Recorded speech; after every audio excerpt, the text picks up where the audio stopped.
palabra. Qué gran privilegio, Señor, pero qué gran responsabilidad sobre mis hombros. Ayúdame, Señor, para exponer tu palabra con claridad, pero también con fidelidad a lo que dices, Señor, y sean tus palabras y no las mías.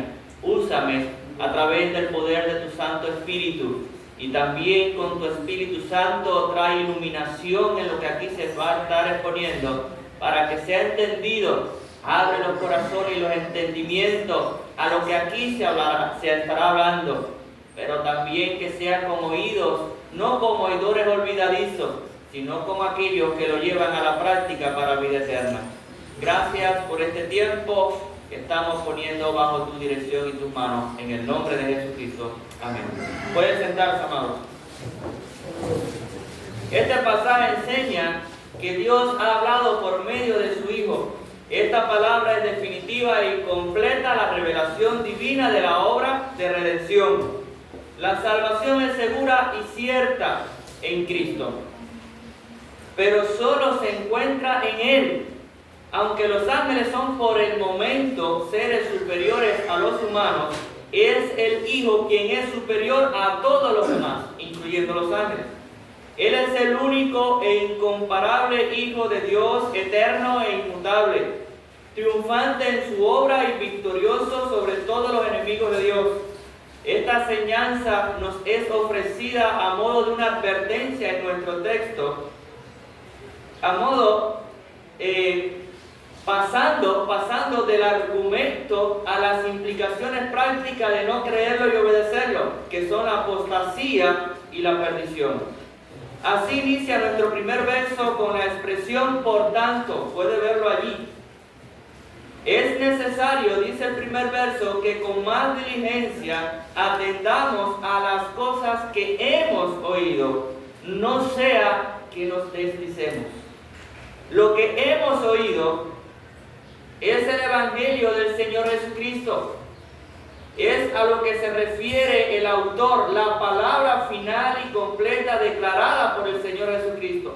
Esto se entiende al comparar la palabra hablada por los ángeles en el verso 2, donde dice, porque si la palabra dicha por medio de los ángeles fue firme, y lo que fue hablado entonces en el verso 3 por el Señor, donde dice, la cual habiendo sido anunciada primeramente por el Señor. La palabra declarada por el Señor fue a su vez comunicada por los apóstoles, quienes fueron testigos directos y competentes de la vida y el ministerio del Señor. Por ejemplo, leemos en 2 de Pedro 1, 16 y 19, que Pedro nos dice así, porque no os hemos dado a conocer el poder y la venida de nuestro Señor Jesucristo siguiendo fábulas artificiosas, sino como habiendo visto con nuestros propios ojos, testigos oculares, su majestad. Pues cuando Él recibió del Dios Padre honra y gloria, le fue enviada desde la magnífica gloria una voz que decía, este es mi Hijo amado, en el cual tengo complacencia.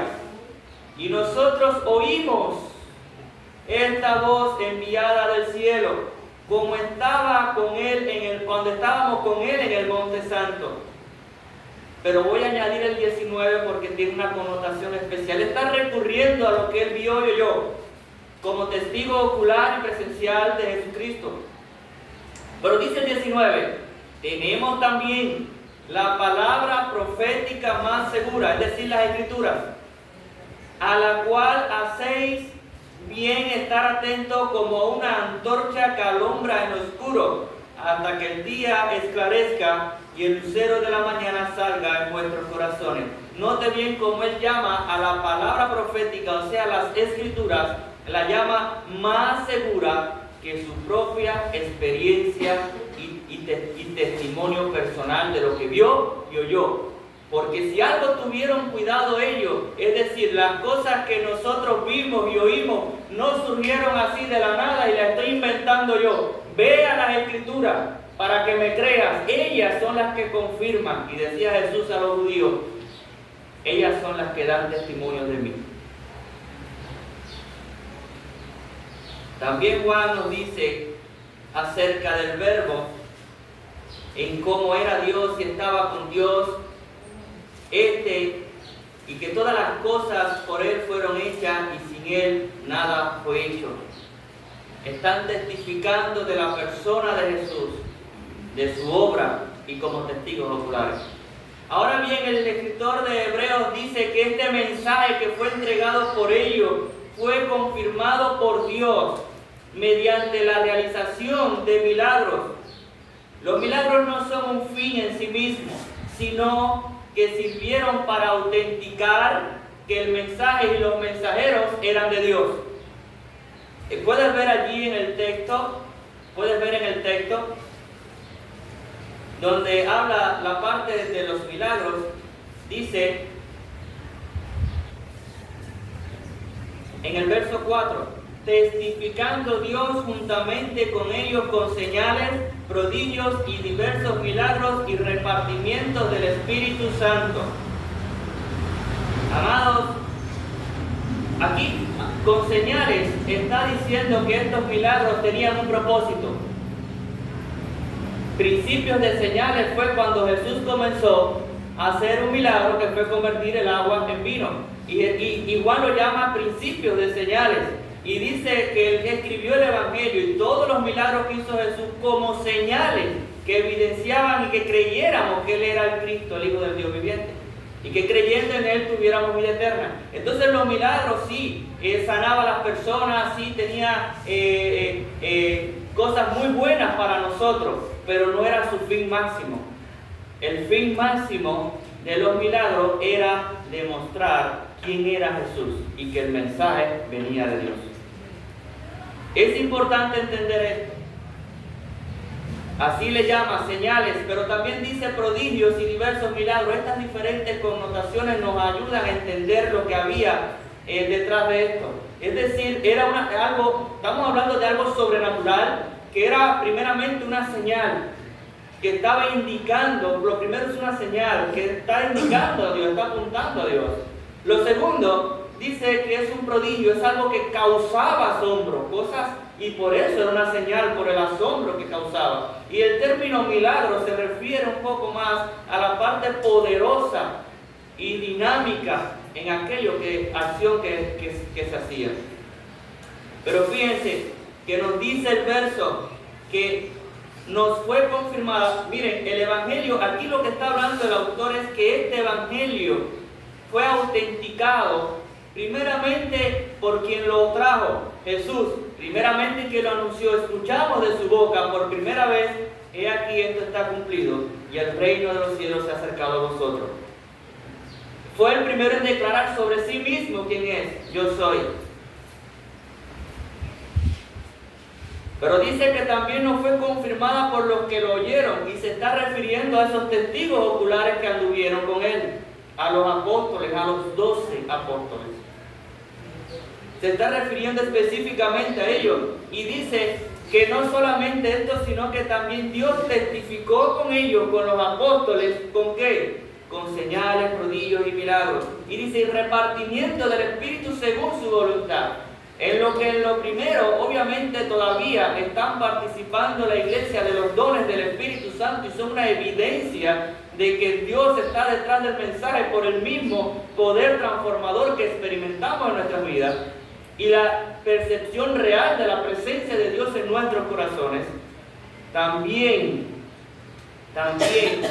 cuando vemos la primera parte de señales, prodigios y milagros como algo que autenticó un mensaje y apuntó a ellos de manera especial como voceros especiales, esto sugiere también, connota, que no estaba en la iglesia en el momento que estaba hablando el autor de Hebreos. Él está señalando algo grandioso que no estaba en ese momento en la iglesia. Fíjense, si él se va a basar, yo quiero que entendamos esto, si él se va a basar en que esos que oyeron los apóstoles se va a basar en que lo fueron precisamente una confirmación de que lo oyeron de Jesús y que venían de Dios, el que tuvieron milagros y señales y prodigios, está diciendo que ahora la iglesia tiene que admirar aquello que hubo como una confirmación de lo que pasó y ya no estaba pasando. De hecho, el apóstol Pablo dice que las señales de apóstol fueron hechas con toda paciencia delante de todos, con grandes milagros, señales y prodigios. Estas señales, milagros y prodigios, a la magnitud de los apóstoles, no se vio en los demás, que no solamente los apóstoles y algunos cercanos en el trabajo apostólico, pero más que todo en los apóstoles, en estos 12. Se murió Dorcas y en la iglesia sabían que a Pedro andaba cerca y lo mandaron a buscar. Sabían que Pedro iba a pasar por una calle y ponían los enfermos para que tan siquiera la sombra pasara. Se maravillaban de cómo Dios usaba a Pablo en los milagros, que aún tocando los objetos de las personas eran sanos. Y también Pablo como Pedro resucitaron muertos. Pero es importante comprender que estos milagros en esa magnitud acompañaban solamente a los apóstoles. Cuando la iglesia se reúne en Hechos 4 y ora para que el Señor le dé de nuevo y el Evangelio, el progreso del Evangelio, dice que use a sus apóstoles y con señales, milagros y prodigios, porque la iglesia conocía que Dios lo estaba identificando a ellos y estaba respaldando el mensaje de ellos sobre todo lo de la iglesia y la manera en que Dios estaba sellando que ellos tenían la autoridad en lo que enseñaban y decían sobre toda la iglesia, que Dios se mostraba con ellos de una manera milagrosa que no se mostraba con más nadie en la iglesia y tenían que callar ante ellos. Era Dios. Pero este concepto es lo que está enseñando el autor de Hebreos. Recuerden, esta es una segunda generación. Ya los apóstoles no están. Y este pastor de Hebreos está hablando a una segunda generación. Recuerden que ese mensaje del Evangelio vino primeramente de boca de Jesús. Segundo, de la gente que lo oyeron, de aquellos que lo oyeron, refiriéndose a los apóstoles. Y que sabemos que fueron ellos los que lo oyeron, y lo que oyeron es verdad, y nos dijeron a nosotros, porque nosotros no vimos a Cristo personalmente, porque con ellos y no con nosotros, que se asume ahí mismo, Dios estaba haciendo con cuántos milagros, señales y prodigios. Claro que sabemos que en los últimos tiempos, dice, se levantarían falsos maestros y apóstoles y demás, donde traerían un poder engañoso para engañar. Pero hermano, cuando usted sopesa y usted pone los milagros de la Biblia con los supuestos milagros de hoy en algunos círculos apostólicos donde se han desviado por completo del Evangelio, transformándolo en dinero y prosperidad, los milagros nada que ver. ¿Qué tiene que ver un emparte de oro, unas escarchitas de oro, con los milagros de resurrección, sanidad que vemos en la Biblia? Y a veces vemos grandes algarabías porque supuestamente se oró por una persona paralítica o en silla de ruedas y la persona se para y gloria a Dios, Dios lo sanó, pero está sujetado entre tres porque no puede sostenerse. Hay algo ahí, pero no es lo que vemos en el milagro de Dios. Hermanos, como aquellos brujos que se opusieron a Moisés y quisieron imitar el milagro y la señal que Dios había depositado en Moisés, que Moisés tiró una vara y se convirtió en una serpiente. Vinieron aquellos brujos al lado de Faraón y dijeron: eso también lo hacemos nosotros. Lanzaron sus varitas y se convirtieron en serpientes también. Lo imitaron. Pero hubo algo que pasó, nos dice el texto. La serpiente de la vara, la serpiente que se convirtió de la vara de Moisés se tragó a las otras dos, se las comió. El enemigo puede imitar, pero no a la magnitud que lo hace Dios. Hermano, no llame milagro, hermano, no llame prodigio, hermano, no llame señales. A lo que mucho ahora se le llama señales, prodigios y milagros, que lo que da es risa y pena. Cuando lo comparamos con los verdaderos portentos y milagros que vemos en la Biblia, autenticando a los apóstoles. ¿Quiere decir esto que Dios todavía no hace milagros? ¿Quiere decir esto que Dios todavía no sana? Pues claro que no, todavía Dios sana y hace milagros, pero no a la magnitud y manera apostólica. No esperemos eso, hermanos. En la oración de la iglesia nos dice nos dice Santiago, cómo debemos hacer con los enfermos. ¿Está algún enfermo? Llama a los ancianos, tráiganlo delante, oren por él. Y la oración de fe, ¿qué hará? Sanará al enfermo. Y si ha cometido pecado, le serán perdonados. Entonces sí, pero diferente. Sí, pero diferente. Hubiera sido más fácil para aquella iglesia, cuando muere Dorcas, muy amada por la iglesia, hubiera sido más fácil ver reunidos entre ellos a los ancianos de ellos y ver orado por ella para sanarle. Si hubiera creído que portaba lo mismo que Pedro, en la misma magnitud. Pero sabían que ese respaldo especial para este tipo de cosas, como resucitar muertos, estaba ya especialmente en Pedro, porque era el vocero autorizado de Dios con un mensaje que decía: Dios es mío. Y por eso, en vez de reunir a los ancianos, no, si la fe es lo que importa, y en vez de reunir a los ancianos y orar a la iglesia, o a alguien en la iglesia que yo sí tengo mucha fe, dijo: espérate, que ando a apóstol cerca, búscalo, ¿qué es eso?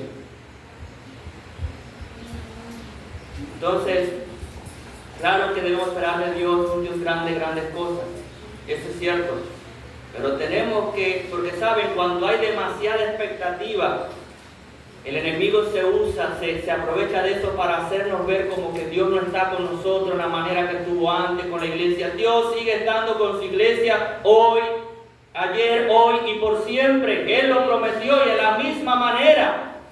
No es que Dios ahora no obra sanidad, no obra esto porque está un poco más desentendido de la iglesia o porque la iglesia está endurecida. No, hermanos. Simplemente que hay una etapa fundacional, que habían señales y milagros y prodigios para confirmar esa fundación teológica con aquellos voceros autorizados que Dios está usando. Dios no ha dejado a su iglesia, Dios no está menos hoy con su iglesia. No está menos hoy con la iglesia. Se reclamamos, pensamos, nos cuestionamos. Siempre que Dios hizo algún evento importante en la historia, usó milagros, luego cesaron. En una forma moderada continuaron, pero no de la misma manera. Dios abrió el mar rojo una vez. Después, cuando los exiliados vinieran después de Egipto, no iba a abrir el mar de nuevo. Dios abrió el río Jordán con José de luego una vez. Luego, cada vez que pasaran, no lo iba a abrir. Dios, la primera ciudad a la que se enfrenta, lo hizo de una manera sobrenatural, donde tumbó los muros de Jericó, pero a las otras tuvieron que tirarle piedra y flecha. Dios, a través de los primeros profetas, Elías, cuando empezó el movimiento profético, Elías y Eliseo, hizo grandes milagros, fuego del cielo. Eliseo hizo el doble de Elías. De ahí en fuera, los demás profetas, ni un solo milagro. Ya el ministerio profético, esto es de Dios, ¿verdad? Que Dios está, mira cuántos milagros. Ahora escuchen, estos discípulos son los de Jesús, mira cuántos milagros, ahora escuchen. No, pero que tenemos que hacerlo para que la gente crea. No, ya lo que la gente tiene que creer el testimonio. Hermano, usted se imagina si en un juicio legal habría que repetir el asesinato. Aquí no está Larisa para que nos pueda confirmar en esto, pero qué difícil para ella, ¿verdad? Para poder entonces meter a alguien en la cárcel, porque el testigo no vale. Había que entonces resucitar al muerto, ponerlo delante de todo el mundo, a ver, mata ahora que todo el mundo lo vea. Ah, sí, mira. Y habría que repetir el acto de nuevo. Los actos no tienen que repetirse, lo que tienen es que creerse. Y cuando hay testigos certificados, tienen que creerse. Quiero ser claro en esto, porque veo una iglesia que a veces sufre, como que cree que Dios ya no está con ellos, que hay problemas personales de ellos, que por la fe, que por esto, lo otro. Esperen de Dios milagros, señales en su vida, porque así es Dios y le place, es abundante en amor y en gracia, y te desafío en la fe a creer que tú puedas creer que te sane, pero no esperes que sea en aquella magnitud y que tenga que ser necesariamente con todos estos asombros. En una manera más natural, más parece metódica, en vez de un hombre con un gran don, No, no. Reúnanse los ancianos y hagan la oración de la iglesia, que donde están 2 o 3, allí está el Señor. Fíjense que no lo ha quitado, pero lo ha moderado.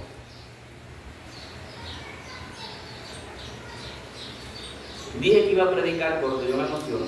Vamos a ver si avanzamos.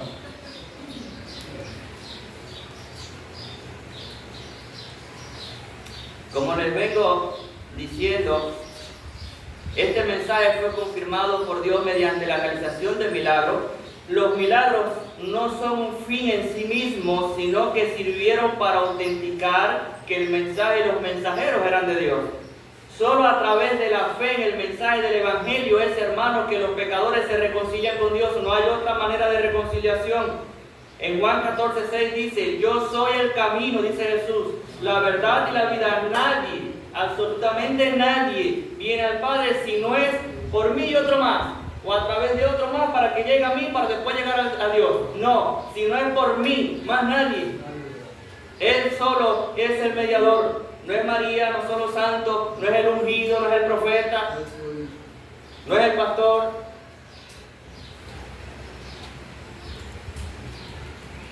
Hechos 4:12 también dice: y en ningún otro hay salvación, porque no hay otro nombre bajo el cielo dado a los hombres en que podamos ser salvos. No hay más nadie.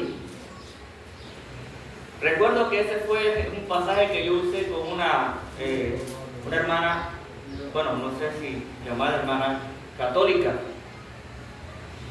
y que estoy conversando con ella y está en la cola, y yo, ¿sabes?, recién convertido, no me había ni bautizado, nuevecito, y yo la veo a ella con una revista y tenía la Virgen y esto y lo otro, y le dije, me la acerqué y digo: ¿usted cree en el Señor? ¿Usted cree en Dios? Qué bueno.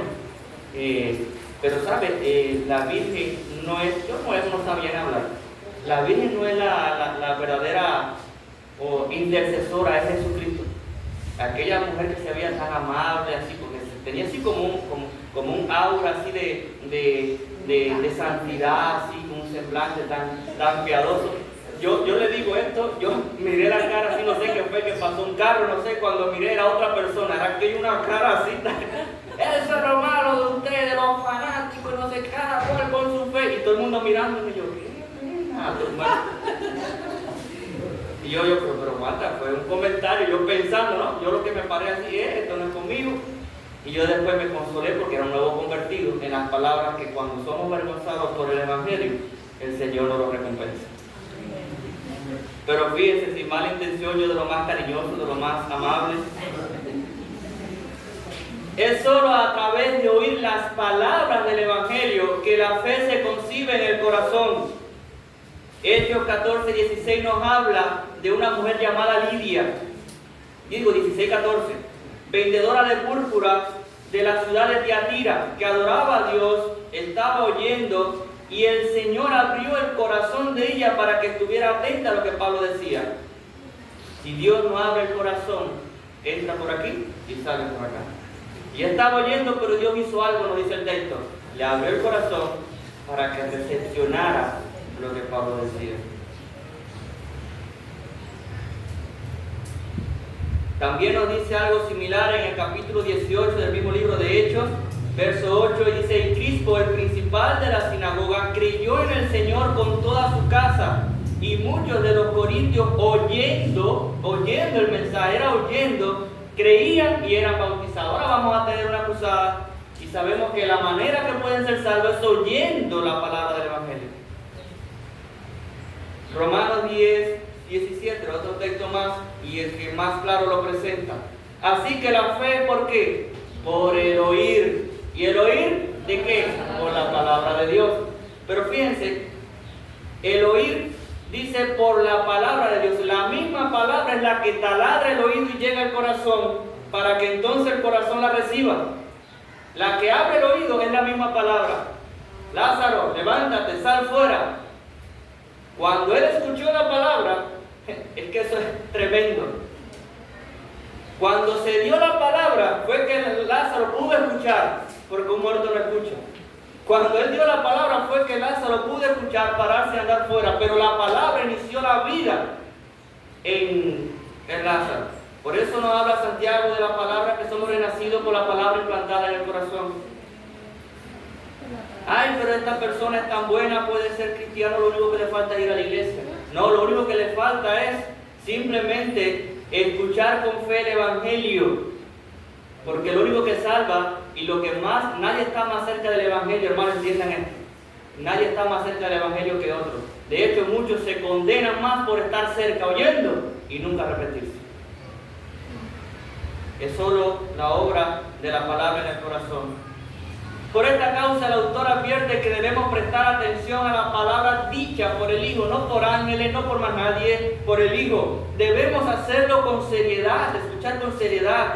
Si no prestamos toda nuestra atención a esta palabra, seremos arrastrados por las corrientes del descuido, la tradición, ¿verdad?, el error y la falsa enseñanza de grupos y movimientos y todo eso.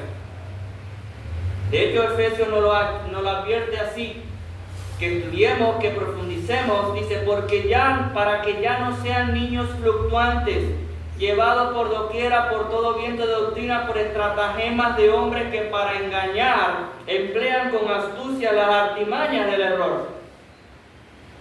Ay, qué bonito habla ese predicador. Me dice, pero ¿es bonito o bíblico? Lo que importa es que sea bíblico.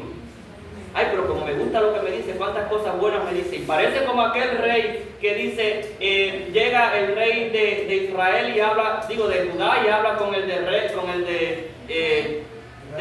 Israel del norte, y le dice, a ver, vamos a la guerra, yo te voy a apoyar, pero busca un profeta que nos diga si Dios está de acuerdo, si Dios nos va a apoyar.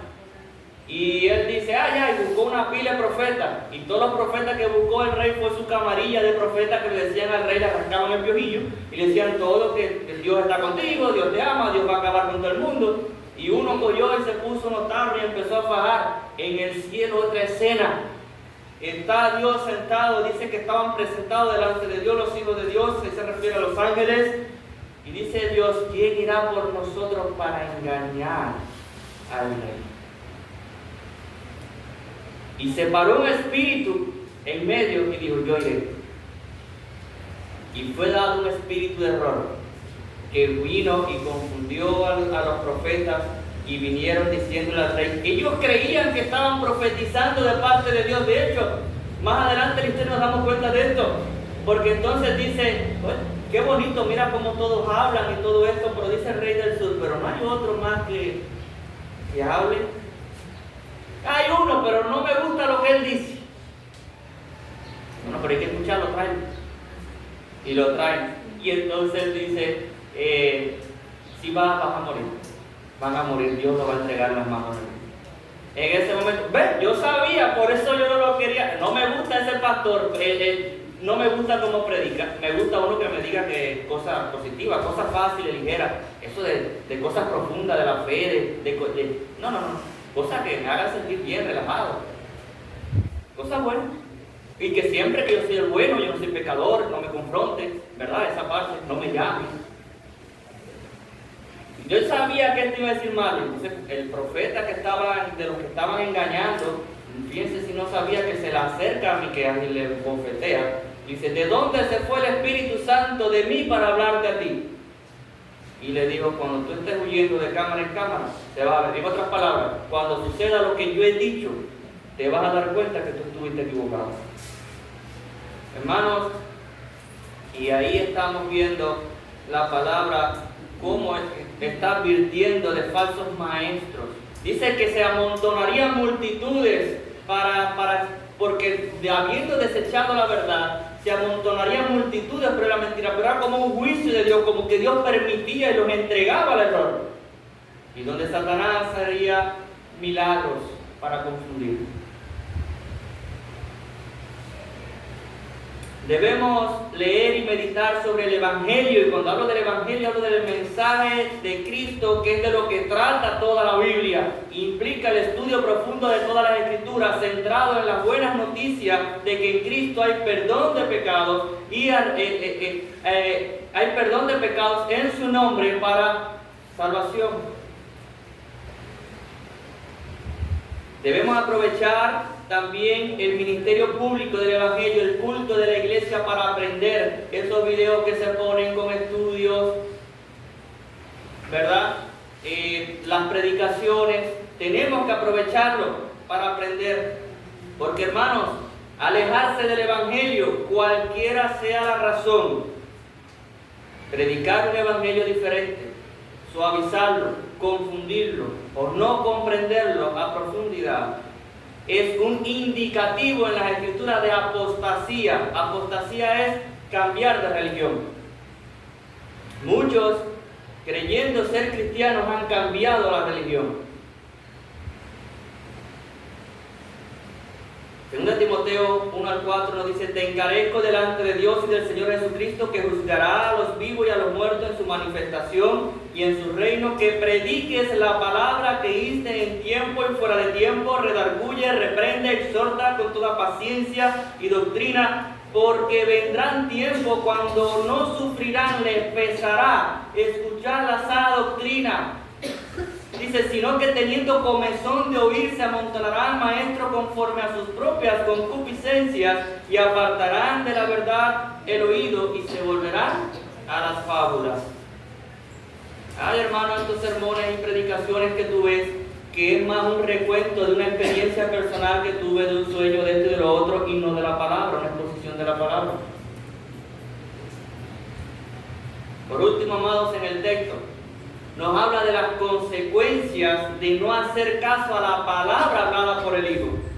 Dice, así como las consecuencias, en el verso 2 lo puedes ver allí, así como las consecuencias de desobedecer la ley eran ineludibles, dice el 2, Hebreos 2, nuestro pasaje. Porque si la palabra dicha por medio de los ángeles fue firme, se cumplió, y toda transgresión, desobediencia o apartarse de esa palabra dicha por los ángeles, que es la ley que le entregaron a Moisés, y toda transgresión de desobediencia recibió justa retribución, está haciendo el argumento. Dice, también serían las consecuencias y aún más de desobedecer el Evangelio. Por ejemplo, en el verso 3 dice, ¿cómo escaparemos nosotros si descuidamos una salvación tan grande? Más adelante en el libro de Hebreos dice que ahora nos está amonestando Dios directamente desde el cielo, desde la misma Jerusalén. Hay a mayor privilegio, mayor responsabilidad y más cuentas vamos a dar. Hoy el creyente del Nuevo Testamento tiene mucha más luz que el creyente del Antiguo Testamento, porque ya sabemos quién es el Mesías y entendemos mejor la palabra de Dios, o la revelación, los planes de Dios de principio a fin que en Cristo. Pero se va a demandar más de ello. Y es la palabra de la misma boca de Dios, no por un intermediario. ¿Saben? En el jardín y el Edén hubieron unas consecuencias allí. ¿A quién llama a contar Dios cuando pecan Adán y Eva? ¿Quién recibió el mandato directamente de Dios? ¿Adán o Eva? Adán. Por eso la responsabilidad mayor recayó sobre Adán. Eso no significa que Eva no tuvo culpabilidad y llevó su parte. Pero es lo que enseña el autor de Hebreos. No es lo mismo que te esté hablando Dios más claramente y directamente a través de su propio Hijo, Dios encarnado, Emmanuel, que a través de profetas antiguos. Es más responsabilidad.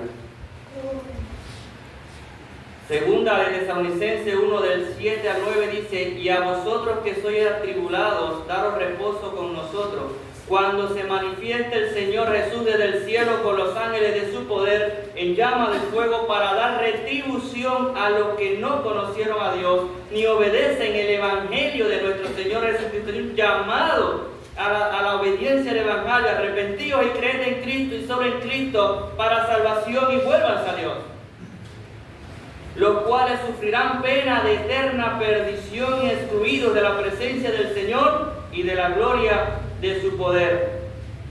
Amados, el Señor Jesucristo es el único pero seguro libertador de la muerte eterna. Como obviamente lo vemos en el versículo que tanto conocemos, Juan 3:16, que del amor de Dios fue para que todo aquel que en Él cree no se pierda, mas tenga vida eterna. No hay otro ser intercesor y no necesita otro más al lado. No, Jesús no necesita mediadores ayudantes. Él es el único suficiente mediador para la iglesia. Amados, debemos prestar la máxima atención a lo que nos ha sido dicho por el Señor Jesucristo. Debemos resistir la tentación de volver a las viejas costumbres o simplemente seguir a aquellas cosas que vamos descubriendo en la Biblia que no son bíblicas y más tradicionales que bíblicas, y basarnos en la Biblia. Una vez que hemos hecho esta profesión de fe en Cristo, debemos resistir al espíritu de indiferencia y apatía. No podemos permitirnos el lujo de ser descuidados en cuanto a los asuntos eternos. Si no nos adherimos a Cristo y a Este solamente y perseveramos en la fe, estaremos perdidos eternamente. Esta palabra del Evangelio nos condenará en la culpa de nuestro pecado si no nos aferramos en su pureza bíblica que nos es entregada a través del testimonio apostólico en la Escritura. Con esto, hacer un llamado a la iglesia, y quiero terminar en esta ocasión este sermón así, a que usted pueda orar juntos, unánimes, una oración por la cruzada, donde este evangelio glorioso va a ser expuesto y va a ser predicado. Y le voy a pedir que me puedan ir avisando a los niños. Le voy a pedir a cada uno de ustedes que pueda inclinar su rostro donde está y que se haga una oración. Estamos orando